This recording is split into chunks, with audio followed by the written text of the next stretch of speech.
December 8th, 1941. Washington, D.C., the chamber of the House of Representatives. The room is already full before Franklin Delano Roosevelt enters it. Senators crowd beside representatives beneath the high ceiling of the Capitol chamber. Uniformed officers stand rigid along the walls. Reporters hold pencils above notebooks, waiting for words that will be copied onto front pages before nightfall. The air is thick with cigarette smoke, winter wool, and the exhausted silence of men who have scarcely slept. Less than 24 hours earlier, Japanese aircraft had fallen upon Pearl Harbor in waves of screaming engines. Torpedoes, bombs, fire, and black oil smoke. Now, somewhere in the Pacific, American ships were still burning, American sailors were still missing. Families were still waiting beside radios for names they prayed they would never hear. At the front of the chamber sit Vice President Henry A. Wallace and Speaker of the House. Sam Rayburn. Nearby, in Marine uniform, stands Captain James Roosevelt, the President's son, who has escorted his father to the Capitol. Then the doors open and the chamber rises. Roosevelt comes forward slowly. The nation knows his voice, warm from years of fireside chats, steady through bank failures, breadlines, drought, and fear. But today there is nothing conversational in the moment. His body, weakened by polio 2 decades earlier, must be carefully supported as he approaches the rostrum. Yet when he settles before the cluster of microphones, his shoulders are squared, his face is controlled. The applause that greets him is loud, almost violent, but it cannot hide the anger underneath it. For nearly 2 years, Americans had watched the war from across oceans. They had read of Warsaw burning, France collapsing, London bombed through the night, German tanks plunging deep into the Soviet Union. Many wanted Hitler defeated. Many wanted Britain saved, but millions still hoped the United States could remain outside the killing. That hope had died in Hawaii only the afternoon before. Roosevelt had been in the White House when reports began arriving in broken, unbelieving fragments. Air raid on Pearl Harbor. Not a drill. Battleships hit. Casualties unknown. The Japanese attack had come while diplomats in Washington still carried on the appearance of negotiation. As telephone lines filled and military officers hurried through corridors, the president had absorbed the meaning of it with terrible speed. This was not a warning. It was not an incident at sea. It was war, already begun by the enemy. That evening, he dictated a message to Congress. It did not become a long account of diplomacy or a detailed catalogue of destroyed ships. Roosevelt understood that a stunned nation did not need a lecture. It needed a sentence sharp enough to cut through grief, disbelief, and confusion. In the typed draft before him, the first line described December 7th as a day that would live in world history. Roosevelt took his pen and changed the phrase, not history, infamy. Now, as radio microphones carry the chamber's silence into homes, factories, diners, barracks, and railway stations across the country, Roosevelt places the pages before him. In Honolulu, rescue crews move through wreckage. In California, soldiers watch the western sky. In New York and Chicago, families lean closer to their radios. Mothers listen with hands clasped in their laps. Young men hear the static and understand that their lives may already have changed. The applause fades. Roosevelt looks out across Congress. Behind him, Wallace and Rayburn wait. Before him sit the lawmakers, who must decide whether the United States will formally cross the threshold into the largest war in human history. But Roosevelt is speaking beyond them. He is speaking to dock workers and farmers, machinists and students, widows not yet informed they are widows. He is speaking to a nation wounded before it had fully accepted that it was in danger. His voice begins low, deliberate, each word given room to land. Yesterday, December 7th, 1941, a date which will live in infamy. Inside the chamber, the line strikes like a shell. It doesn't ask Americans to debate what has happened. It tells them what the attack means. The United States had been struck suddenly and deliberately. Peace had not been broken by accident. It had been betrayed. And in those opening seconds, Roosevelt begins to turn shock into purpose, mourning into anger, and a divided republic into a nation preparing for war. Continuing from Roosevelt's opening sentence, this section follows the address through his case for war and Congress's immediate response, without source links. Ja suing hitrong moi mot gyai. Previous section text. Continue seamlessly from where this left off. Do not use characters. And do not linked source. Section 2. The President names the betrayal. Roosevelt does not raise his voice. He does not need to. The words move across the chamber with a measured force, carried through microphones and telephone wires into every corner of the country. He tells Congress that the United States had been at peace with Japan. He reminds them that Japanese representatives had still been speaking with the American government in Washington, delivering messages that gave no warning of an attack. While diplomats presented the language of negotiation, aircraft carriers far out in the Pacific were already launching planes toward American ships, American airfields, and American men. For those listening, the meaning is unmistakable. Pearl Harbor was not merely an assault. It was deception made lethal. Members of Congress sit forward in their seats. Some clench their jaws. Others stare toward the rostrum without blinking. There is no confusion now about the purpose of the address.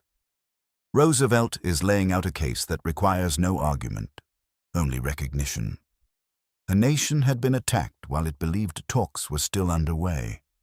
The President is placing that fact before the American people as plainly as possible.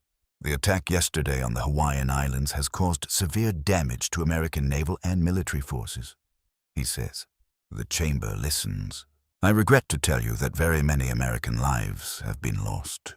There, behind the restrained words, are the ships and the men.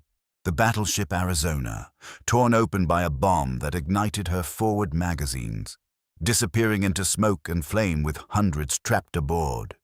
The Oklahoma, rolling over in the harbor as sailors struggled through flooding compartments and rising darkness.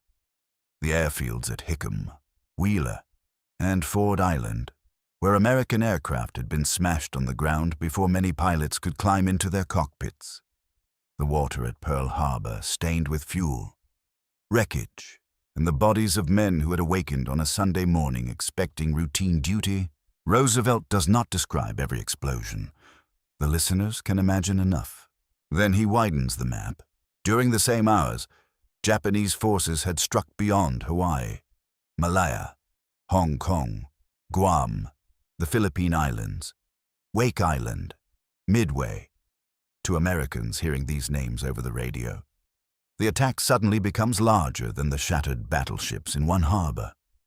Across the Pacific, the Empire of Japan is moving with coordinated violence, hitting island bases and distant outposts in a campaign already spreading across thousands of miles. Japan has, therefore, undertaken a surprise offensive extending throughout the Pacific area. Roosevelt declares, the message is clear. The enemy is not waiting.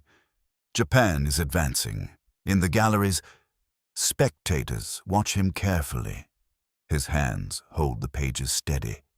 His head tilts slightly as he reads, his voice firm, clipped, almost cold in its control. This is not the voice of a president asking a reluctant nation to enter somebody else's conflict. This is the voice of a commander-in-chief telling his country that the conflict has arrived at its door, carrying bombs and torpedoes. The years of argument about intervention begin collapsing inside that chamber. Isolationist speeches, petitions, rallies, warnings against foreign war, all of them now seem to belong to another America, one that existed before dawn over Oahu on December 7th. Roosevelt reaches the final movement of the address. He assures Congress that steps have been taken for the nation's defense. He speaks of the confidence of the people, of the determination of the armed forces, and of the certainty that the United States will defend itself completely. Then his words sharpen again. No matter how long it may take us to overcome this premeditated invasion, the American people in their righteous might will win through to absolute victory. The chamber erupts. Men and women rise from their seats. Applause crashes against the walls, rolling over the rostrum in a roar of fury and relief. For a nation still trying to understand the wreckage at Pearl Harbor, Roosevelt has provided a destination beyond the smoke. Not survival, not retaliation alone. Victory. When the applause fades enough for him to continue, Roosevelt comes to the reason he has crossed Pennsylvania Avenue to stand before Congress. Since the attack was unprovoked and deliberate, and since a state of war already existed through Japan's actions, he asks Congress to recognize that fact formally. The speech has lasted only minutes, but by the time Roosevelt finishes, the United States is no longer asking whether it can remain outside the war. The only question left in the chamber is how quickly its representatives will answer. For a moment, Roosevelt remains at the rostrum while the chamber shakes with applause. His final request hangs above the lawmakers like an order from history itself. Japan has attacked. American territory has burned. American sailors and soldiers are dead. Congress is no longer deciding whether war should begin. It is being asked to acknowledge that war has already come. Roosevelt gathers his pages. The great braces locked around his legs are hidden beneath his trousers. But every movement demands concentration. Captain James Roosevelt steps close. Secret Service agents watch the aisles. As the president turns from the microphones, members of Congress rise again, clapping until the sound becomes a wall around him. Outside the Capitol, Washington is cold and gray. Inside, the machinery of American government suddenly moves with wartime speed. There will be no long committee hearings, no weeks of debate, no careful political delay while newspapers test public opinion. The attack on Pearl Harbor has eliminated hesitation. Senators make their way back across the Capitol, their footsteps striking marble floors in hurried rhythm. Representatives remain in the House chamber, waiting for the resolution that will turn the president's demand into law. Across the nation, radios remain switched on. In kitchens, mothers stand motionless beside tables laid for lunch. In garages and steel mills, workers gather close to battered receivers, hands stained with grease and metal dust. At military recruiting stations, men begin forming lines before instructions have even arrived. Some are furious, some are frightened. Some still cannot believe that places with names like Pearl Harbor and Wake Island have suddenly become part of their own future. In the Senate, the question is placed before the members: shall the United States recognize a state of war with the Empire of Japan? One by one, the votes come. Aye, aye, aye. There is no dissent in the chamber. 82 senators vote in favor. None vote against. The resolution moves immediately to the House. There, the emotional force of the morning has not lessened. Men who had argued for caution only days earlier now know that caution cannot shield a battleship from a torpedo or an airfield from bombs. The roll call begins. Name after name answers in favor of war. But one voice refuses. Representative Jeanette Rankin of Montana has sat through Roosevelt's speech knowing what is coming. She is 61 years old, a Republican, the first woman ever elected to Congress, and a committed pacifist. More than 20 years earlier, she had voted against American entry into the First World War. Now, after the flames of Pearl Harbor, she finds herself facing the same decision under far more furious eyes. Colleagues press her to change her position. Vote yes, they urge, or at least do not stand alone against a nation demanding action. Rankin does stand alone. When her name is called, her answer is no. The reaction is immediate. Anger breaks through the chamber. Hisses fall from the gallery. Lawmakers stare toward her seat with disbelief. Outside the room, reporters are already waiting to seize upon the one vote that does not match the thunderous mood of the day. The final House tally is overwhelming 388 in favor, 1 against. In barely more time than it takes for a radio broadcast to cross the continent, Congress has answered Roosevelt. The United States will fight. The resolution is carried back toward the White House. There, the president waits at his desk, surrounded by congressional leaders and officials whose expressions are sober despite the speed of the victory on Capitol Hill. No one in that room mistakes a declaration of war for triumph. It is a legal sentence opening the door to oceans of blood, wrecked ships, telegrams to families, factories working through the night, and young Americans traveling toward places many of them have never heard of. Roosevelt takes up his pen. Before him lies the resolution declaring that a state of war exists between the government of Japan and the government and people of the United States. He signs his name. With that movement, the last barrier falls. America is officially at war in the Pacific, but far from Washington. The enemy is still moving. Japanese aircraft are in the skies. Japanese troops are landing on beaches. American garrisons across the Pacific are preparing to face attacks they cannot yet measure and may not be able to stop. Roosevelt has united the nation with words. Now that nation must survive the first blows of war. The signature is barely dry when the news begins moving outward from Washington. Telegraph operators strike keys with urgent fingers. Newsrooms tear fresh sheets from clattering machines. Editors shove aside the headlines printed after Pearl Harbor and replace them with words that carry an entirely new weight. United States declares war on Japan.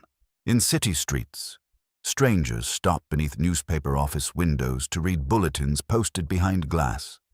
In small towns, men gather outside drugstores and post offices, listening as each new report is read aloud. The president's voice is no longer coming through the radio, but his words remain in the room after the broadcast has ended. Infamy, righteous might, absolute victory. They are not merely phrases now. They are instructions. At recruiting offices, the first lines grow longer. Young men arrive still wearing work boots, college jackets, farm coats, factory caps. Some have permission from parents folded inside their pockets. Others have not told anyone where they are going. They stand beneath American flags, giving their names to clerks who are suddenly overwhelmed by the number of volunteers pushing through the doors. A boy who had planned to finish school now studies a Navy recruiting poster. A machinist who spent the previous year building automobile parts understands that the machinery of peace is about to be turned toward aircraft engines, ammunition, and warships. A father listening in a quiet living room looks toward his sons and realizes that the speech he has just heard may take them across an ocean. For Roosevelt, there is no pause in which to admire the unity his address has created. The president returns from the ceremony of declaration to rooms filled with maps, reports, officers, and ringing telephones.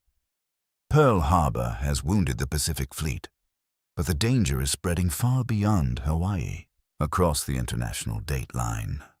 December 8th has already become a day of fire. In the Philippines, American and Filipino troops under General Douglas MacArthur have received the news from Hawaii while darkness still hangs over the islands. Men at Clark Field and Iba Field know the Japanese may come for them next. Aircraft are prepared. Pilots wait. Telephone messages move uncertainly through command posts as officers try to understand how much time remains.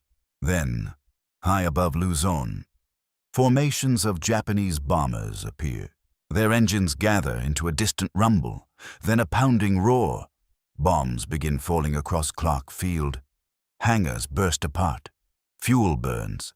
Aircraft parked on the ground are caught in the explosions, their wings snapping, their fuselages swallowed in flame. Fighter planes scream down through the smoke, machine guns tearing into anything still intact. Men dive into ditches and trenches while the airfield, one of America's principal defenses in the Far East, is ripped open beneath them. On Wake Island, a lonely American outpost far out in the Pacific. Marines scan the horizon and hear aircraft approaching.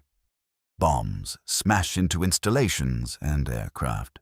The defenders have almost no distance behind them, no city to retreat into, no mountain line waiting inland, only coral, sand, guns, and the sea. On Guam, the small American garrison faces the same storm. Japanese aircraft attack the island, preparing the way for invasion. The war Roosevelt has announced from a polished rostrum in Washington is already reaching isolated men who may never hear the full speech. Their declaration of war arrives not on paper, but in the shriek of falling bombs. Back in the United States, many Americans do not yet know the scale of these blows. They know Pearl Harbor. They know their president has spoken. They know the nation has answered. That is enough to change the rhythm of life almost instantly. Factories receive new expectations. Military bases tighten security. Coastal communities watch the horizon with a new fear. Blackout preparations and air raid warnings no longer sound like distant European habits. On the West Coast, rumors spread quickly, mixed with panic and anger. People speak of submarines offshore, enemy aircraft, further attacks that might come before morning. Roosevelt has given the country certainty of purpose, but he cannot give it safety. That night, lights still burn in the White House. Papers stack upon desks. Officers carry messages from a Pacific that seems to be collapsing by the hour. The president, who had spoken of victory in Congress, now confronts the brutal first reality of war before America can strike back with its full strength. American forces must endure. The speech has awakened a giant, but in the Pacific, its enemies are racing to seize as much ground as possible before that giant can rise. December 9th, 1941. Washington, D.C., the White House. 2 nights after Pearl Harbor, Roosevelt returns to the microphone. This time, there is no packed congressional chamber, no rising wall of applause, no immediate vote waiting at the end of his words. The president speaks from the White House in the familiar form Americans know as a fireside chat. Families gather around radios again. But the country listening tonight is not the same country that listened before Sunday morning. The first shock has begun to harden.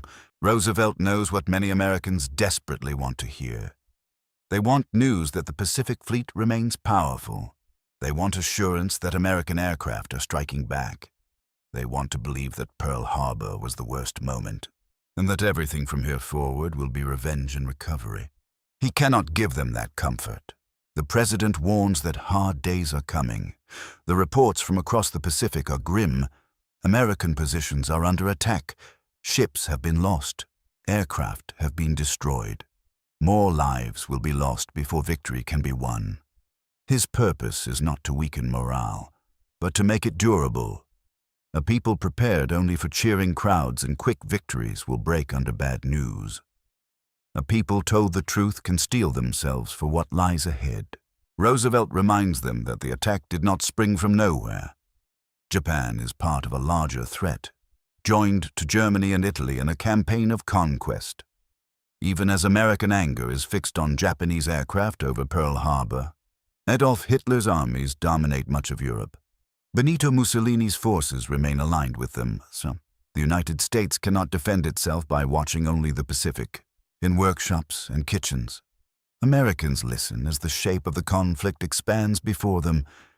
The enemy is no longer merely the pilots who bombed Hawaii. It is an alliance stretching across oceans and continents, a war machine threatening ships in the Atlantic, islands in the Pacific, cities in Europe, colonies in Asia, and the future of every nation not yet crushed beneath it. Roosevelt's voice comes through the static, calm and unsparing. This is not a war for conquest. It is not a war driven merely by vengeance. It is a war to make the nation safe in a world where armed dictators have decided that treaties, borders, and civilian lives mean nothing. Then, on the morning of December 11th, the final barrier disappears. In Berlin, Adolf Hitler stands before the Reichstag and declares war on the United States. He has chosen to bring Germany directly into conflict with a nation whose factories, resources, and population may soon become the greatest arsenal on earth. In Rome, Mussolini follows, declaring that Italy too is at war with America. The news crosses the Atlantic and reaches Washington. Once again, Roosevelt sends a message to Congress. It is brief. There is no need to repeat the words he spoke after Pearl Harbor. There is no need to awaken a nation already awake. Germany and Italy have declared war on the United States. Roosevelt asks Congress to recognize the state of war that now exists. Inside the Capitol, lawmakers respond with speed and overwhelming force. The resolutions pass. Within 4 days of the attack on Hawaii, the United States is at war, not only with Japan, but with Nazi Germany and fascist Italy. The conflict has become total. At military bases, maps are unfolded across tables. Officers who expected to plan for the defense of the Pacific must now consider the Atlantic, North Africa, Europe, submarine attacks, troop convoys, bomber production, and allies struggling to survive. Britain is no longer fighting alone against Germany. The Soviet Union, bleeding in the East, now has a new partner whose industrial power has barely begun to show itself. At home, the meaning reaches into every household. Men who enlisted to answer Pearl Harbor may be sent not westward toward Japan, but eastward toward Britain, Africa, or eventually the continent of Europe. Factory managers receive demands for production measured in numbers almost unimaginable before the attack. Families begin saving newspapers, hanging flags in windows, following battles on maps pinned to walls. 4 days earlier, America had been a divided nation watching the war approach. Now it stands in the center of it. Roosevelt's short speech before Congress did not create the enemy's ambition. It did not sink Japanese carriers or stop German armies. But it gave the American people a clear name for what had happened, and a clear promise for what would follow. The nation had been struck in an hour of surprise. It would answer through years of war. In the weeks that follow, Roosevelt's speech is heard again and again. Radio stations replay portions of it. Newspapers print its opening line in heavy black type. Men carry the memory of it into induction centers, training camps, shipyards, and crowded railroad stations where families embrace beneath clouds of steam. The address had lasted only a few minutes, but it has entered the language of the country. Americans do not need to hear all of it repeated.